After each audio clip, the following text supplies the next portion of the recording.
Good afternoon and morning to everyone. I want to welcome you to Design on High Point International Market Center's programming for this fall. Currently, we have High Point Market actually on site in North Carolina, and we welcome all those who might be joining us remotely from whether it be a car, a bus, or just sitting out in the sunshine. We welcome you. And if you're joining us from your home, I hope that you're comfy, and we're going to go through quite a few different things with Michelle Lamb and Leanne Schwarzkopf, going over today how COVID-19 is changing today's perspective and how it may change the home decor preferences going forward. This is CEU accredited, so that information will be emailed out to those who signed up through Zoom. It's also being live streamed on our Facebook and will be accessible on our YouTube page following this. If you have any questions, please feel free to submit those through the Q&A. There's a tab down below. You can submit them there, or on Facebook. We'll be monitoring that, and we'll get those questions over to Michelle and Leanne. If you're looking for additional ways to get CEU credits, open showrooms that might be ready to meet with you on site, our catalog connection, which features all of our catalogs from our exhibitors and vendors, please visit our website, which is imchighpointmarket.com. And right now, I have Michelle Lamb, who is the editorial director for the Trend Curve, and Leanne Schwarzkopf, principal for Project Partners Network. And ladies, I'll turn it over to you. Thank you. Great. Thanks so much. We're delighted to be here. It's an exciting time. Michelle and I are really excited to share with you things that we've been following and Michelle's predictions for what will be happening in the coming months and years ahead. Today we'll give a little bit of background. We'll talk about some numbers. We do caution you that the numbers we're discussing are a moment in time. They change. The real point is make sure you look for data and use it to inform your strategy. Michelle will talk about the trends, and we'll talk about some consumer insights around that. We'll briefly touch on ways consumers are interacting with various marketplaces. There'll be some Q&A as mentioned in the archived presentation. So with that, we'll jump right into it. And from our colleagues at Data Essential, we have learned, and as we've all seen in everything we see on the news, fear abounds. There are huge fluctuations based on what's happening in the marketplace. And I think the big lesson here is that you need to watch that. Some people are very concerned, some people are somewhat concerned, but a very small percentage of people are not concerned. And what that all means is we're home. There's fear around both the economy and health, although health is really the #1 fear. And even though this is happening, we're home. Now we get into flu season and people are thinking about what Data Essential is calling a twindemic, and we're still at home. 72% of us are affected by the work from home. And there is this common saying that familiarity breeds contempt. And that's not only about people, as is discussed in this quotation that I love from a housing appraiser back last month, where he said he's dealing with two kinds of people, those who are loving living together and those who are looking for any way they can to escape. But 50% of people are updating their homes, 44% are updating their kitchens, and 20% of us are either moving or we know somebody that's moving. Home ownership is going up, as we're seeing here in the Statista chart. And Susie indicated that there's a 40% increase in single family searches over condos and co-ops. Renters are affected too. You can see as many as 56% of people in the last year have been looking to move as quickly as they could. And inventory on homes is down. This data from Minneapolis shows there's a 37% decrease or decline in inventory of homes for sale this year versus last year, and nearly 28% increase in pending sales.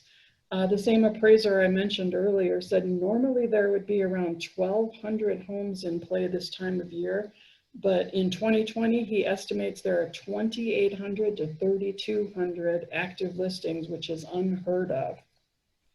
In California, home listings are plummeting. So the message here is it's critical to pay attention to what's happening in your local region if you're a retailer and across regions if you're a manufacturer. In any event, it's been estimated nationally we're indexing at about 133% of home sales.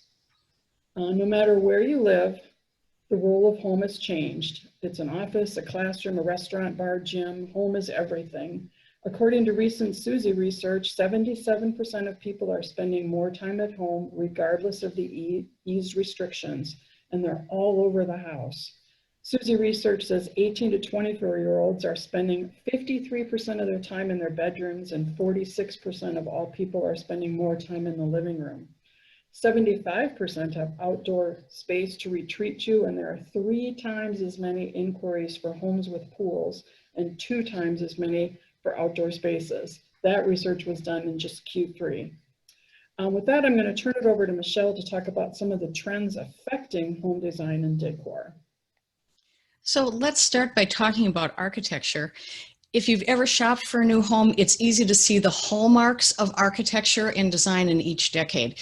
The sprawling ramblers of the 60s, or if you live in my neck of the woods, which is Southern California, we call them ranch homes, or the split entries and the soaring ceilings of the 70s, open to above layouts and McMansions in the 80s, the statement kitchens of the 90s, the lofts and bonus rooms of the 2000s, and finally, of course, outdoor living space in the 2010s, and also in 2020. Today, backyard barbecues and sitting down for a social distance conversation on the patio are being viewed as really important ways to relax. And this will become even more important as the pandemic draws on. Everyone is making plans. They're asking themselves, how can we push the limit? How far into the cooler weather months can we use these outdoor spaces? We're even seeing this attitude show up in marketing pieces now. So outdoor spaces are getting more attention than ever, and of course that has consequences. And the first one is that the status of patios and decks has risen for outdoor rooms. More importantly, consumers are approaching these open air spaces with the same eye toward trend that they're applying to their interiors. And that gives outdoor furniture and accessories new opportunities, not only for growth, but also for making a style statement. We know that lifestyle has always been the impetus for changes, and they've brought home decor right along with them. In 2020, the most significant influence on both floor plans and furnishings is the worldwide pandemic. Some of these changes are major shifts, like closing off some of those open floor plan layouts, and others are more subtle. But years from now, we'll be able to look back and see how the pandemic impacted both layout and functionality in our homes, of course, both inside and out. So let's start with the role of the home. For most of us, the home was where we lived, but since COVID-19's debut, it is so much more than that. It's also where most of the non-essential workers do their jobs, where kids go to school, where shopping is done, and where the scarce entertaining that we do takes place. So more is being asked of each home today than ever before. This rings especially true now that what we perceive to be a temporary inconvenience at first has become the new norm, and of course one that could impact home furnishings and the home furnishings business long after the pandemic is over. So taking a broad view, companies like Century Furniture see an emphasis on more casual and relaxed ways of living. It goes even further than our pre-pandemic preferences. One component of this is wood finishes that are easy care and forgiving. That means low sheen. It also might mean cerusing, a dry look, a cerused character like you see on the two side tables here. Of course, cerusing isn't new at all. In fact, we had seen the first tiny hints of decline almost a year ago. Now, however, it is holding on more tightly than it might otherwise have done, compliments of the pandemic. Century calls out performance fabrics as answering the need for easy care too. And Vanguard agrees. This is a Vanguard sofa that you're seeing in front of you. They say consumers and designers alike want fabrics that are safe, they can be cleaned, and increasingly those that are protected by antimicrobial technology. This is in addition to the stain and UV resistant properties that we've been talking about for years. So about half of Vanguard's upholstery this year has been specified with performance fabrics, including Krypton. This is up significantly from the past. Performance fabrics were already on a roll. In the pandemic, it seems, we've supercharged their growth and the market will never turn back. Hooker Furniture, for example, has just debuted a collection called Dine Your Way. You can see that during this market, which features casual dining tables and seating that's upholstered in performance fabrics. Upholstery isn't the only category responding to a growing demand for technology-driven style features. Plastic laminates that are also used in medical environments are perfect, for example, for kids' bathrooms. Sherwin-Williams Paint Shield kills 99.9% of bacteria, and it's easy to clean. This summer, a Portuguese home textiles mill developed double care towels. It's available now for hotels, and these towels can limit 99% of the spread of viruses and bacteria, and it still has a soft hand and color fastness. This will be moving to residential. Wallpaper now provides wall silk antibacterial coatings on their wallpaper. So let's take a look at how the pandemic is driving some other changes, and we're going to start with a big topic. It's work from home. Michelle and I were discussing this, and she brought out this lovely work from home image, and I'm saying most of us are probably more like this. Almost 25% of us are new to working from home, and many predict that this is going to last a lot longer. In fact, some large companies like Target and Google have already said that it will be at least mid-year 2021 before they resume a full back to office complement. And this is despite corporate concerns over corporate culture and long range planning.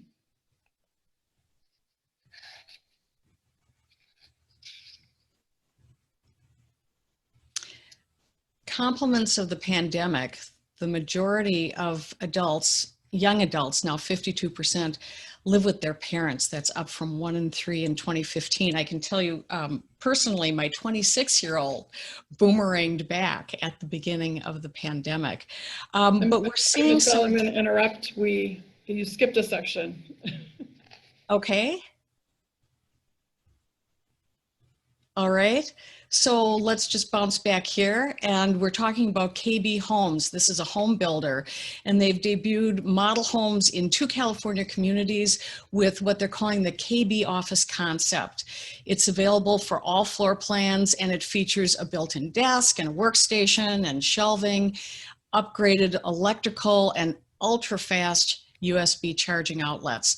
Soundproofing is also an option here, and that's something that we're hearing being requested from a home builder, Lennar, the nation's #2 home builder. This company revealed in August that a rising number of its new home buyers are adding their next-gen floor plans, which are increasingly being turned into home offices. I think we have a slide of that ready to go. There we go. Here's next gen. If you haven't seen these floor plans, they're really quite innovative. There's a connected but separate living space, and Lennar is saying this is perfect for home offices, and their buyers absolutely know that. And this is in addition to the use of multi-generational living, which that's the concept for which this was designed. Multi-generational living is not new. Going back to the 80s, there was already this tension about living with extended families, but that's been exacerbated. The book, The War with Grandpa, may be a generation old, but the idea has now become such a part of the zeitgeist that there's a new motion picture starring Robert De Niro and Uma Thurman talking about that dynamic of families living together.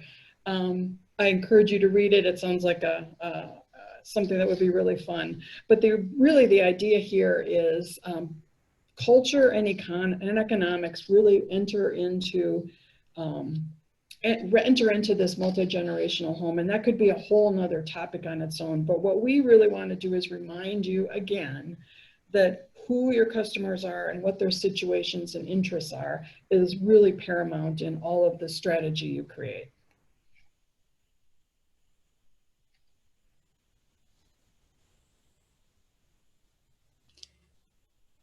There's that 52% number that I was alluding to about young adults living with their parents. Pew Research says 20% of Americans, 64 million, live in households with 3 or more generations. That sounds very crowded, but it is a new reality for how living is taking place. And everything in these homes, when you have multi-generational homes, everything has to do double duty.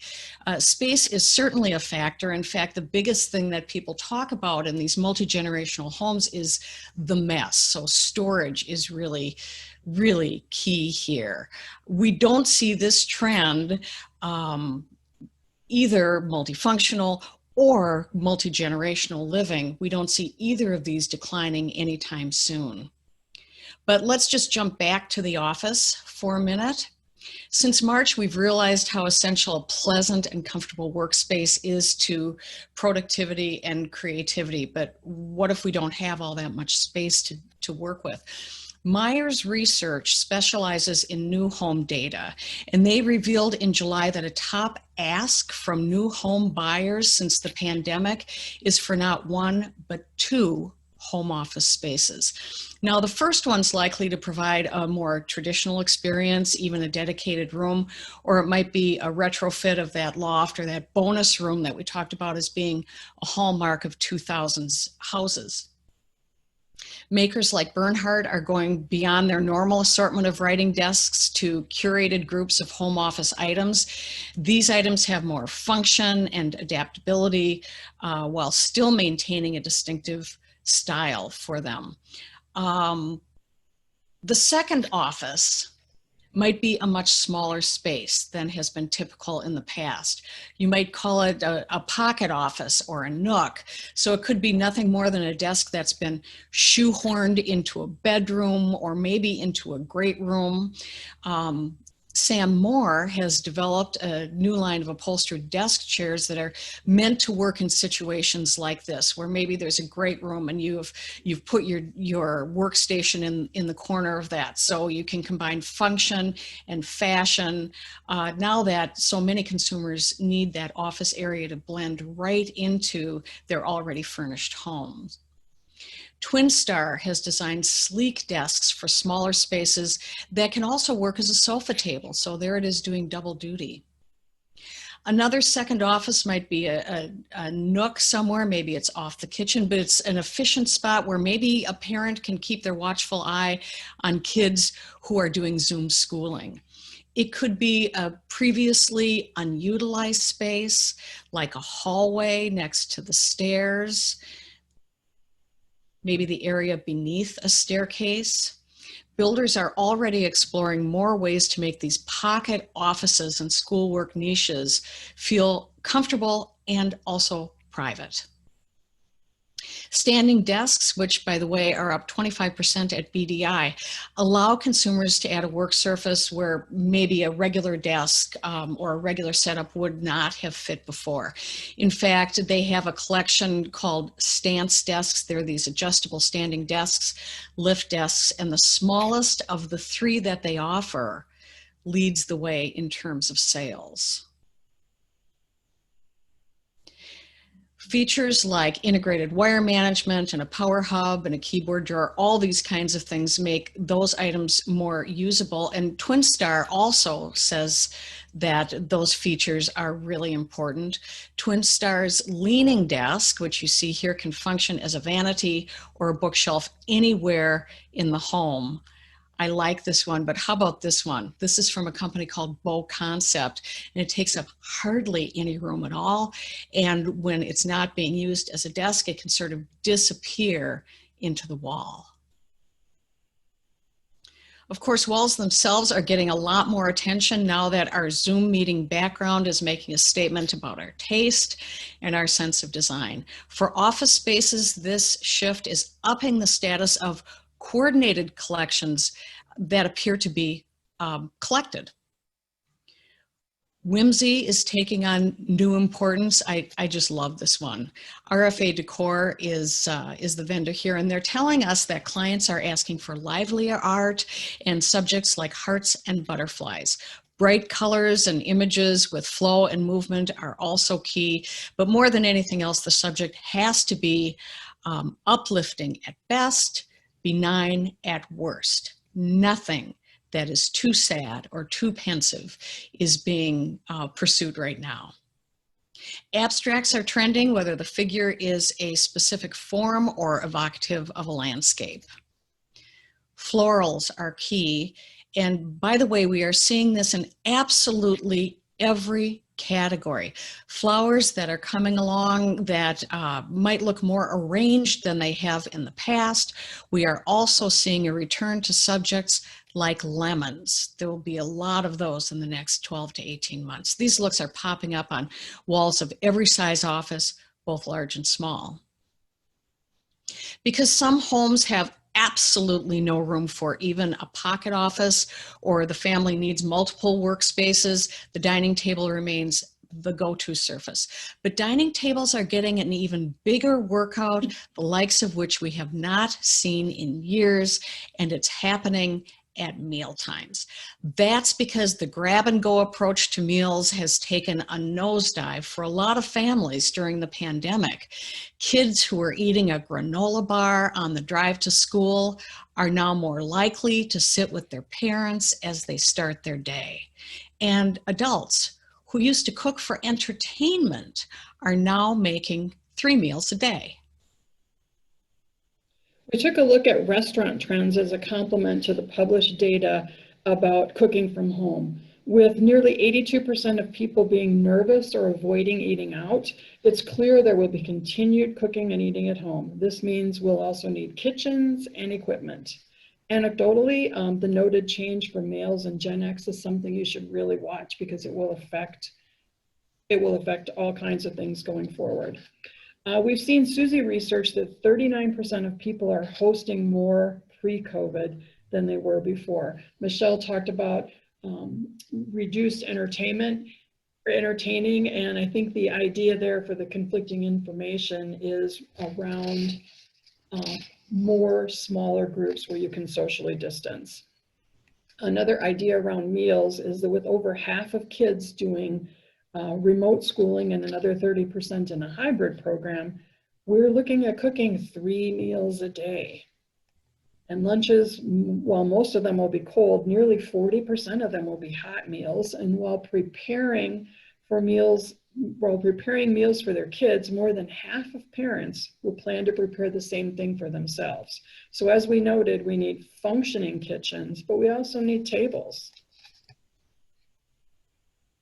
So as a result of all of this, we've already heard from some companies that dining is selling with more chairs per table than before. So we are in fact coming back to sitting together around a table. Now, according to Meredith, there's been a 185% year-over-year increase in online searches for the term dining room set, and that was through May of this year, and a 73% increase in searches for kitchen table. 3 weeks ago, so this is really, really fresh research, Table Magazine and Springboard Futures asked 462 subscribers across the country, when it's just family or household members at mealtime, which is most usual? 71% of them responded eating at a dining room or kitchen dining table. So definitely dining tables are back.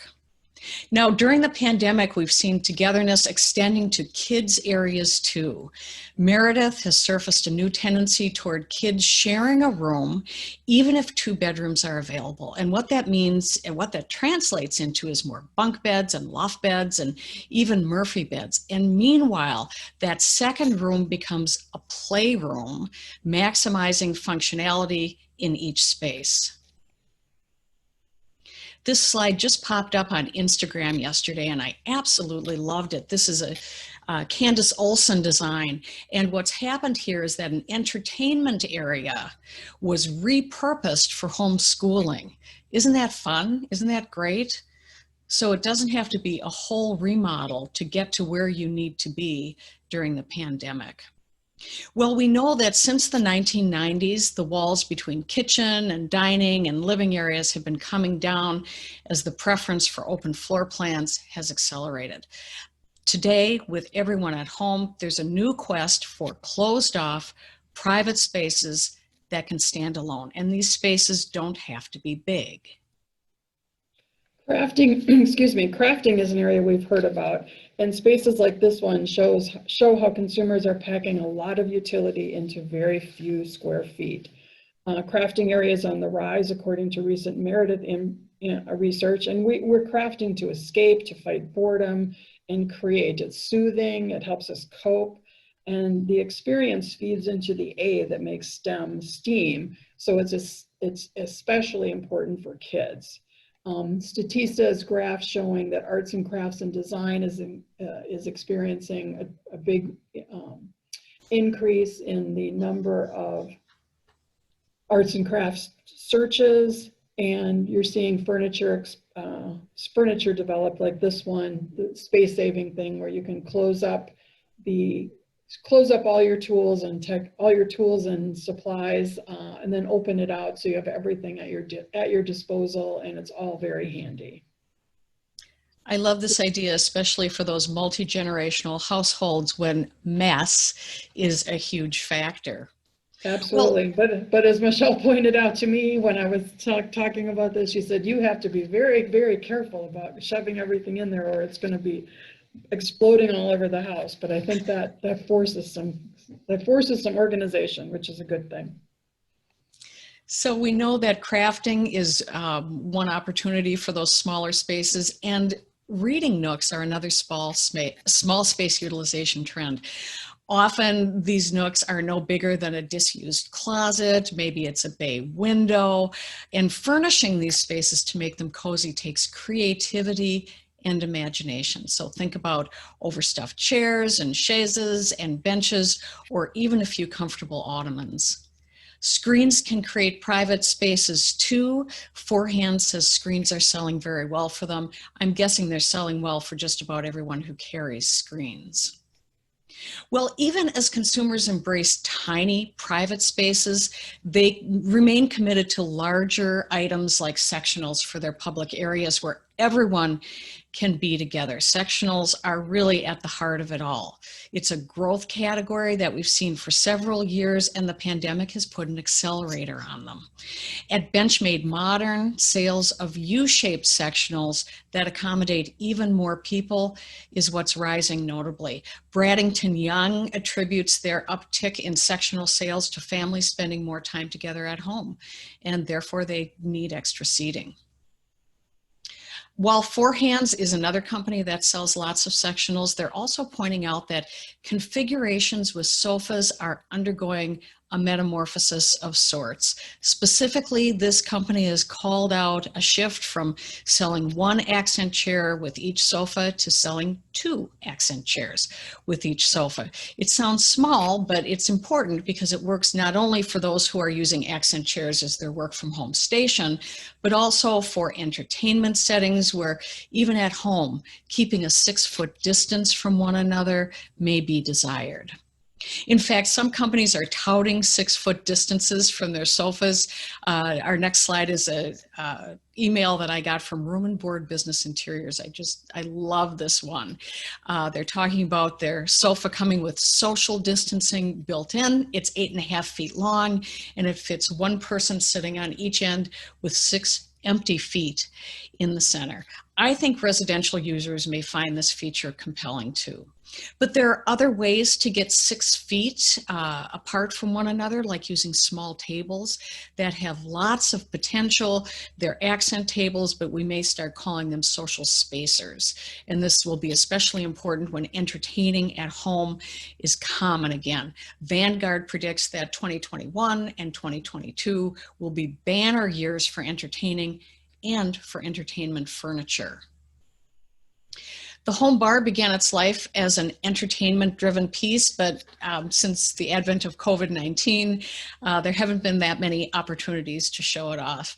Nevertheless, home bar items are still on a roll, with crystal and glassware companies indicating that everything from gin cocktail tumblers to cocktail shakers are showing increases of about 10% or more.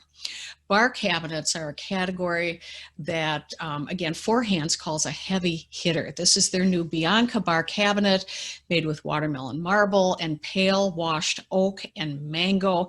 It features something I really want to call out to you. It is blonde wood. This is a wood finish we saw emerging, just teeny little hints of it, in Paris at Maison et Objet the last time we were there.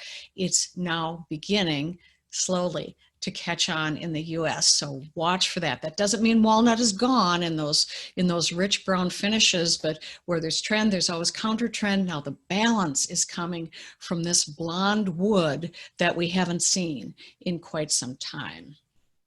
Well, even today, home entertainment furniture is having a moment as consumers are spending a lot more time in front of screens of all kinds. Comcast says the average household is watching at least 8 more hours of TV per week, and a Variety study that was released in May showed us that 70% of consumers would rather watch movies at home than in a theater, and we can absolutely see that now with the theater closings. And no wonder Meredith is predicting that dinner time and TV tune-in time are going to shift forward a full hour, creating more time in the evening for full feature movies and other kinds of shared viewing experiences. Now, to get the full effect, consumers are buying bigger and bigger TVs. NDP Group research found that sales of TVs 65 inches and larger were up 53% in the first half of the year. Samsung says that screens bigger than 75 inches are now among the fastest growing segments in the market. And of course, to accommodate these bigger and bigger screens, companies like TwinStar have stepped up with their own bigger sizes. And for many companies, consoles over 90 inches are trending. This one from Lexington, you don't see a TV on top of it, nonetheless you could, but this one measures 94 inches.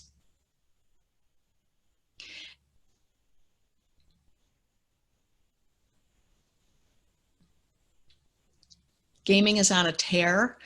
Overall industry consumer spending on video games reached a second quarter record of $11.6 billion. That is a B. That was up 30% over last year. Well, why care about gaming? Well, the first thing is everybody's doing it, all ages. The second thing is both women and men are gaming. And the final reason is completely new. It's in-app purchases.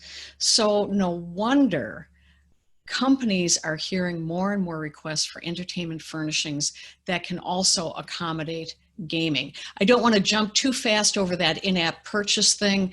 Whoever thought we'd be buying sofas through a video game, but Leanne's going to circle back to that in just a minute.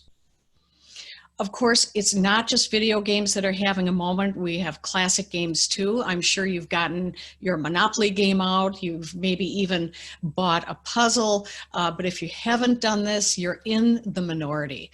This provides an ideal opportunity for gaming furniture, especially tables that can also be used for meals with a sofa or something else. We have 2 pandemic styles that I want you to be aware of. And the first one is about silhouette. It's been easy to notice a shift in form that's accelerated during the pandemic, especially since March. The tendency toward soft, curved, and in some cases almost bloated silhouettes has been remarkable. The more contemporary the piece, the more likely it is to have an exaggerated or overstuffed sensibility. Even transitional and traditional items have not been immune to the tendency toward using a simple radius, sometimes a line that can curve and envelop you, perhaps becoming a metaphor for safety. But regardless of the style, the tone is the same. It's gentle, it's comforting, it's perfect for this moment in time when everything is about safety and about risk. Now, traditional elements have been on a roll for a few years, and now specifically classical details are gaining traction.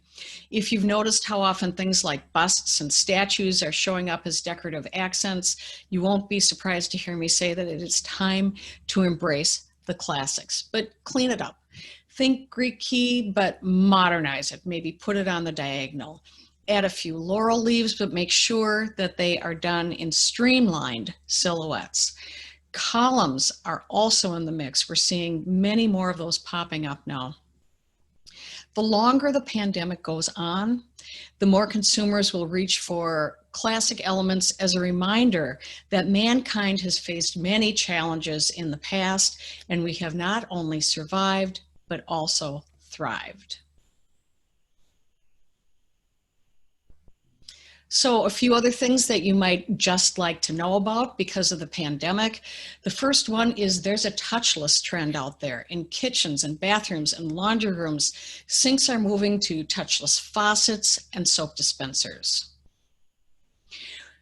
The next one is defined area mudrooms and entryways. Meredith is calling this out as a trend with room to grow, and they're saying that spaces like this provide a transition, a point where you can remove your masks and set down or store items that may have contacted germy surfaces, or you might even remove your clothes there to put in the wash. And that leads us to our next one. It is laundry rooms, but organized like never before, with lots of built-in features. And of course, if it has a sink, the faucet and the soap are touchless. Comforting colors. We've never seen so much brown. We knew brown was coming, but boy, is it here now. Consumers are increasingly allowing Mother Nature to be their guide with these warm browns, also fresh but natural greens, and clay colors, leading the way, and this is particularly true in mid-tone values. And of course, where there's trend, there's always counter-trend, and the counter-trend in this instance is bright colors, and in fact, some even neon or nearly neon being used as accents. This is a trend that started several months ago. It had a little hiccup when the pandemic started, and now those who are looking for joy through color are relying on these bright hues and neon accents. While we're not focusing on retail executions today, that would again be an entire session. We'd be remiss not to mention the need for an omni-channel strategy. Whether you're a retailer, a manufacturer, or a brand owner, it must be on your radar.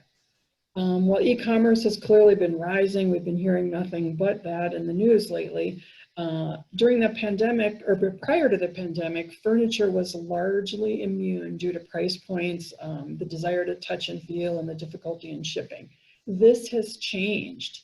In Q2 2020, Blueport had a 317% increase, and by early June, they had already surpassed all of their sales for 2019, with an average sale of over $1,200. And items like sectionals, living room sofas, dining sets, etc. We cannot afford to leave omnichannel and e-commerce off your radar. As Michelle mentioned, gaming is also an area for furniture and furnishing sales. Back in 2018, the game Design Home, which is one of those simulation games, had designers and brands to add some legitimacy to what they were doing. And they had over 600 million rooms designed in 2017. Fast forward to just last week, they're getting over 1 million players a day, and they announced e-commerce in-game. It's currently white label, and they're doing a partnership with Williams-Sonoma, West Elm, and Pottery Barn. but think about that opportunity for growth. We also like to watch this because in addition to sales, it's a way to engage with people in real time, and you can get feedback. The gaming companies are being very careful, however. They want to balance and keep it about the game first, but I would keep my eye on this one. So let's wrap it up with a few key takeaways. The first one is about needs and desires. While we may not see the death of the open floor plan, we should certainly approach product development, sales, and design with an eye toward developing both community and private spaces within homes. On the second one, at first it was like a fire drill. Just find a spot to do your learning or your working, your craft, whatever. 8 months on, and certainly into next year, consumers will be repurposing with a much more discerning eye. If you're in product development, do you have the right items to create a reading nook? It may be smaller pieces, and this could be the most powerful impetus for the shift from large scale to small scale pieces so far. If you're an interior designer, how can you create a homeschooling area that keeps distraction at a minimum? Consumers really need your help. The third point is lead with trend. There is so much right now for consumers to pay attention to. They're distracted, so let's get their attention. So do it with trend categories like desks and U-shaped sofas, or materials like blonde wood or performance fabrics, and styles like this uber round silhouette or classic looks, and of course colors, comforting midtones, and then the counter trend, those bright punches. Building off what Michelle said, make sure you know your customers, whether it's a retailer or a consumer. It's critical to understand what motivates and concerns them. The nuances will matter like never before. They'll help you innovate your assortment and generate sales, which is why we're all in business. And also, omnichannel is a must-do. While we didn't spend much time on this, I beg you to pay attention. There are ways to reach people that will in the future that will be a requirement for all long-term success. And with that, we say thank you. And we'll check in with We're open to Q&A at this point if we have questions, but if you'd like to contact us, you saw any number of ways to do that. Reach out to one or both of us in any way that is convenient for you. Kim, do we have questions? Oh, we actually just had one that came up. Do we expect that the market will be developing more multifunctional furniture, such as coffee tables that become desks and so on? My answer is absolutely. Yes, absolutely. Because we need them, and we need those multifunctional items absolutely everywhere. You saw Leanne's numbers about how many people want to move house or apartment, and also the numbers about how many there are to move into. We have a real imbalance now. So people who find that their current dwelling isn't efficient for them may have to stay there for some time anyway. Multifunctional pieces will help them make the most of the space that they have. And also for those multi-generational families, we've always needed multifunction pieces. Now we need them even more because of all that 52% of young adults that have come home. We'll see as the pandemic goes on. We wish it wouldn't, but we think it will for a little while. We'll see if that 52% number doesn't build and grow. Another question is, has there been any consumer concern about the environmental or health impacts of antimicrobial finishes? That's a great question, and I can't answer about antimicrobial specifically, but I can tell you that the interest in sustainable and natural and all of that is impacting so much. Even materials, for example, natural wovens, wicker and grasses, that kind of thing. We haven't seen this much momentum behind it since probably the 1970s, but also the finishes that we're putting on things. There is a group, the Sustainable Furnishings Council. I think I might have the name slightly wrong, but that group, which would send me a note some way, and I'll get the reference back to you. This is a group that's really working hard on these things, and they've got the wind at their back.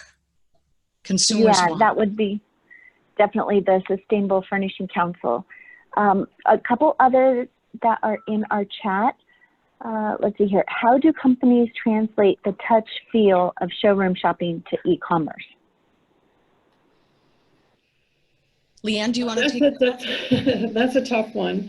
I think what you're doing is you're seeing sampling, you're seeing like video chats, like a FaceTime event, or you might be calling up your local store and they're giving you a walkthrough, and so you can get a closer, more curated vision of what's available in store. I think the return policies are being adjusted so that you can truly feel comfortable that what you order there's minimal risk. And I'm seeing, like I think I said, swatches. People are sending swatches, and I don't think anybody's quite figured out the perfect balance, but the numbers are indicating maybe people are a little more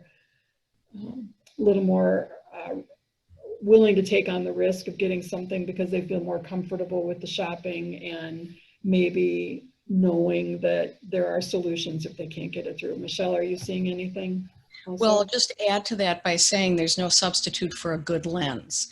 Don't use your iPhone 4 when you're trying to do a showroom tour for somebody. No kidding. And from my perspective, the idea of having a professionally shot catalog and a professionally shot showroom tour, that's really paramount. So if you're on that side of the equation, I beseech you to take the professional route. There's one more question. Has there been an increase in consumer awareness and purchasing of air purifiers? I'm so sorry, I don't have an answer for that. I think I saw something from NPD earlier that there was, but we'd have to check that. But I think the Housewares Association had some data that they published with NPD that said it was. And then what I've been seeing in things like that are very functional is there's more design driven. So there might be colors, there might be shapes, there might be things that would be more whimsical that would fit in a kid's room, but it would still have the functionality of the air purifier. I lust after the Dyson one. Yes, I know. Me too. Last question. Are there any licenses that you see that are doing a good job responding to the pandemic concerns that the home furnishings industry might be looking to for an example? There are lots of licenses that are trying to reassure people that they understand what's going on in the marketplace. They understand the concerns. I think it becomes a lifestyle issue as well as a functionality issue. Of course, now I'm on the spot and I can't think of an exact example, but I think that question came from Tom Robley, and we can get back to you, Tom. But yeah, I think licensors are really stepping up to the plate. You're seeing fashion people coming forward and finding new ways to interact with their people, as well as some of the folks that are on the television shows about designing your home and reconstructing your home. Think of people like the Property Brothers and whatever, but definitely licensors are stepping up to the plate, reassuring people that they have their back and that they understand what's going on. Do you have any suggestions for soundproofing an existing space, whether it be through art or window panels or something else? Well, of course, fabric always absorbs noise. So rugs on the floor would be the first thing for soundproofing. And if you like soft window coverings, you can add that too. But in terms of how to update the architecture, I'm afraid that I'm not an expert on that. I wish I were.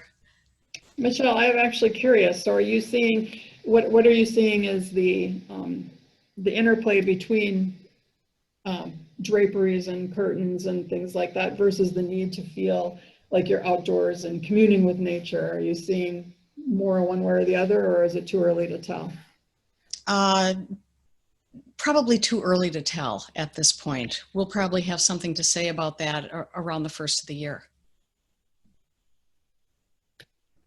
Well, ladies, I want to thank you. It's been wonderful having you with us today. And as you can see, these are the different ways on your screen that you might be able to reach out and connect with both Michelle and Leanne. If you are planning to go to High Point and be on site, we have all of those parameters set up on our website. If you're interested in how it might be safe and what we're doing to curtail and help protect as we are coming back together in person. We also do have other resources available, our catalog connection, we have our open showrooms, which right now we're about a 73% open rate, which is really wonderful to see. And thank you to all of our exhibitors. Thank you, Michelle, Leanne. We want to thank you for your presentation today.